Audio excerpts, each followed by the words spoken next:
네, 영국의 유럽연합 탈퇴 여파가 이어지면서 금융시장의 불확실성이 커지고 있습니다. 브렉시트 결정 다음 날부터 상승세를 보이다 본격적인 하반기 실적 시즌을 앞두고 다시 내림세로 돌아섰는데요. 하반기 증시 염혜원 기자와 함께 전망해 보도록 하겠습니다. 네, 월요일만 하더라도 2,000선 넘으면서 좀 안도 분위기 이어가던 이 코스피가 오늘은 2% 가까이 급락했어요.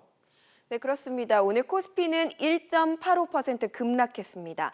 지난달 24일에 브렉시트가 결정된 뒤 하루 하락폭으로는 가장 컸습니다. 지수는 장중 1,440선까지 빠지기도 했는데요. 오늘 하락은 외국인 투자자들이 주도했습니다. 유가증권 시장에서만 4,200억 원어치를 팔아치웠는데요. 외환 시장도 들썩였습니다. 원달러 환율이 10원 넘게 올라서 다시 1,160원대로 올라선 겁니다. 브렉시트 이후 2주일 동안 변동폭이 40원 가까이 됩니다. 아시아 외환 시장에서 파운드화 가치가 연일 최저치를 기록하고 있고 원화는 약세 현상이 다시 나타나는 모습입니다. 네, 이렇게 변동성이 큰 와중에 내일부터는 기업 실적 시즌이 시작됩니다. 주요 기업 중에서는 삼성전자의 실적 예상치가 가장 먼저 나올 텐데 전망 어떻습니까? 네, 코스피의 대장주 삼성전자에 이목이 집중되고 있는데요. 전망은 대체로 밝습니다. 갤럭시 S7이 2분기에만 1,600만 대가 판매된 데다가 환율 상승으로 인해 원화로 환산한 이익 규모가 커졌고 마케팅 비용도 예상보다 적게 투입됐습니다. 증권사들은 삼성전자의 실적 예상치를 대부분 상향 조정하고 있는데요. 증권사 평균 전망치는 7조 4천억 원입니다. 다만 상당수 증권사들이 2년 3개월 만에 영업이익이 8조 원을 넘어설 것이라고 내다보고 있습니다. 삼성전자처럼 2분기 실적이 좋을 것으로 전망되는 업종으로는 IT와 전자, 에너지, 화학 등이 꼽히고 있습니다.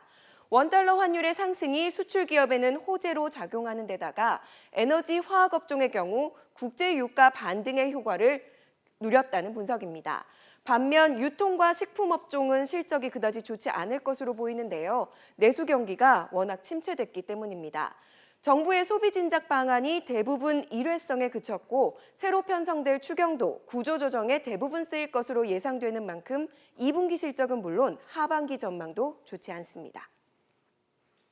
지금 보면 업종별로는 희비가 갈리기는 하겠지만 대체적으로는 양호한 실적을 기대하는 분위기인 것 같습니다. 자, 그런데 이게 시가총액 상위주인 대기업만 그런 건지 아니면 전반적인 기업 실적이 다 좋다고 기대해도 되는 건지 이게 좀 궁금한데요. 네, 전문가들마다 의견이 조금씩 갈리고 있습니다.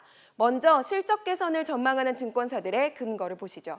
한 증권 정보업체가 낸 자료인데요. 상장사 225곳의 2분기 예상 영업이익을 34조 8,700억 원으로 추산하고 있습니다. 이게 어느 정도 규모냐면 지난해 같은 기간보다는 6조 7천억 원이나 늘어난 겁니다. 현재 고환율 체제가 우리 수출 기업들 실적 개선에 도움을 줄 가능성이 크기 때문에 하반기 우리 기업들에 대한 어떤 실적 개선의 기대감이 커질 것으로 보입니다. 반면 생각보다 실적이 크게 개선되지는 않을 것이라고 전망하는 곳도 있습니다. 최근 한 달 동안 나온 2분기 영업이익 예측치를 분석해봤더니 늘어날 걸로 추산된 금액 가운데 90%가 삼성전자 차지였다는 겁니다.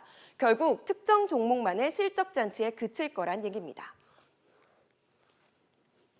주의 있게 살펴보셔야 될 점은 최근에 나타나고 있는 실적 상향 조정은 삼성전자에 집중되어 있다는 점입니다. 즉 삼성전자의 실적 발표 이후에 실적 시즌에 대한 기대감이 빠르게 낮아질 수 있다는 점에서 좀 시장 대응은 좀 신중하게 접근하실 필요가 있다고 생각하고 있습니다. 네, 이런 분석들 나오고 있군요. 자, 그리고 이번 주부터 올해 하반기가 이제 시작이 됐는데 하반기 증시 전망도 해보겠습니다. 이 영국의 유럽연합 탈퇴라는 예상치 못했던 변수가 등장하면서 연초에 내다봤던 것과는 좀 상황이 많이 달라지지 않았습니까? 네, 그렇습니다. 증권사들의 연초 예상치는 벌써 빗나갔습니다. 그런데 그것이 돌발 상황 때문이냐 하는 데는 이견이 있습니다. 연초 전망치 먼저 보시죠. 코스피 지수의 하단은 1,700선, 상단은 최고 2,350선까지 내다봤습니다. 올해 개장 초반인 2월 12일 코스피는 1,835를 찍으면서 일찌감치 연저점을 기록했습니다. 설 연휴 동안에 전 세계적인 경기 침체의 유탄을 피하지 못했던 건데요. 우리 증권사들이 중국 경기를 그만큼 낙관했다는 뜻이기도 합니다. 최저치를 근접하게라도 맞춘 증권사는 한두 곳에 불과합니다. 증권사들의 전망에 대한 신빙성 논란이 이렇게 계속되고 있는 가운데 각사들은 하반기 전망도 내놨습니다.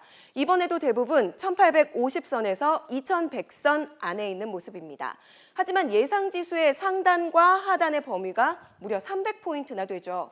증권사들이 공통적으로 꼽은 하반기 위험 요인은 미국 대선과 기업 실적 위축 가능성입니다. 광범위한 지수 전망에 특별할 것 없는 위기 예측까지 가뜩이나 어지러운 장세에 투자자들은 어디에 방점을 둬야 할지 판단하기가 더욱 힘들어졌습니다. 지금까지 경제주민이었습니다.